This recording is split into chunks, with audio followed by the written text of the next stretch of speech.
Hello guys, আসসালামু আলাইকুম। আমি আরএন রাজন আছি আপনার সাথে। অনেক সময় দেশের রাজনৈতিক পরিস্থিতির জন্য, আবার অনেক সময় ইউটিউব, ফেসবুক, টিকটকের টেকনিক্যাল সমস্যার কারণে সোশ্যাল মিডিয়ার ফেসবুক, ইউটিউব, টিকটকটি বন্ধ হয়ে যায় বা ওপেন হচ্ছে না। ঠিক যেরকম আমাদের বাংলাদেশে এখন ফেসবুক ওপেন হচ্ছে না, ফেসবুক মেসেঞ্জার চালানো হচ্ছে না কোনো একটা কারণে। তো আপনি চাচ্ছেন যে ফেসবুক চালাবেন। তো এটারও একটা ফেসবুক চালানোর একটা ব্যবস্থা রয়েছে। আপনি চাইলে ভিপিএন দিয়ে ফেসবুক চালাতে পারেন। তো কিভাবে চালাবেন বা কোন ভিপিএনটা দিয়ে আপনি ফেসবুককে চালাতে পারবেন সেটি আজকে আমি ভিডিওতে দেখাতে যাচ্ছি। তো ভিডিওটি সম্পূর্ণ মনোযোগ দিয়ে দেখবেন। আর আপনি যদি আমার চ্যানেলে নতুন হয়ে থাকেন তো অবশ্যই আমার চ্যানেলটি সাবস্ক্রাইব করে দিবেন। তো চলুন শুরু করা যাক। Welcome back guys. তো ফেসবুক চালাতে গেলে আপনাকে যেই ভিপিএনটা ডাউনলোড করতে হবে সেটা ডাউনলোড করার জন্য আপনি জাস্ট কি করবেন, আপনি জাস্ট সিম্পলি প্লে স্টোর অ্যাপসটা ওপেন করে নেবেন। ওপেন করার পর আপনি জাস্ট কি করবেন, এখানে সার্চ করবেন সুপার ভিপিএন লিখে। সুপার ভিপিএন জাস্ট জাস্ট এই অ্যাপসটা দেখে আপনি এখান থেকে ডাউনলোড করে নেবেন। আমার অলরেডি ডাউনলোড করা আছে, তাই আমি জাস্ট কি করবো, এখান থেকে ওপেন বাটনে ক্লিক করব। একটা কথা বলে নিই, আপনি কিন্তু ভিপিএন ডাউনলোড করলেই বা ভিপিএন কানেক্ট করলে যে আপনার ফেসবুক চলবে এরকম কোনো বিষয় না।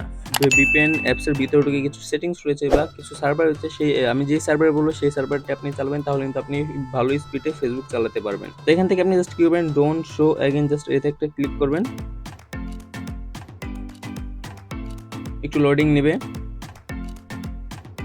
নেওয়ার পর আপনার সামনে এরকম একটি ইন্টারফেস চলে আসবে। এবার আপনি যে কাজটি করবেন, সিম্পলি এই যে উপরে একটা অপশন দেখতে পাচ্ছেন, এখানে জাস্ট এর একটা ক্লিক করে দিবেন। ক্লিক করার পর এখান থেকে আপনি যে কাজটা করবেন, এই যে এখানে দেখতে পাচ্ছেন ফ্রান্স নামে একটা অপশন রয়েছে, জাস্ট এই অপশনটাতে একটা ক্লিক করে দিবেন। ক্লিক করার পর এবার জাস্ট আপনি এখান থেকে কানেক্ট বাটনে একটা ক্লিক করবেন। তো একটু ওয়েট করতে হবে আপনাদেরকে ভিপিএনটা কানেক্ট না হওয়া পর্যন্ত। ভিপিএনটি অন হয়ে গেলে জাস্ট আপনি এরকম একটি ইন্টারফেস দেখাবে। এবার আপনি যে কাজটি করবেন, এখান থেকে ব্যাকে চলে আসবেন। ব্যাকে চলে আসার পর এবার আপনি আপনার ফেসবুক লাইট বা ফেসবুক অফিসিয়াল যে কোনো একটা অ্যাপস ওপেন করে নেবেন।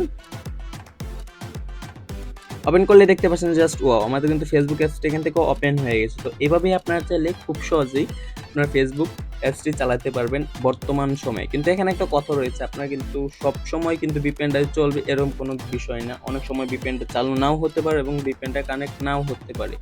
তো আমি বলব যে আপনার আর কিছুদিন ওয়েট করুন, বাংলাদেশের অবস্থার সার্বিক উন্নয়ন হোক, তারপর আপনারা ভিপিএন ভিপিএন ছাড়াই ফেসবুক ইউজ করতে পারবেন। ভিপিএন দিয়ে ফেসবুক ইউজ না করাটাই বেটার। এই ছিল আজকের ভিডিওটি যদি ভালো লেগে থাকে অবশ্যই একটি লাইক করে দিবেন। আর আপনি যদি আমার চ্যানেলে নতুন হয়ে থাকেন অবশ্যই চ্যানেলটি সাবস্ক্রাইব করে দিবেন।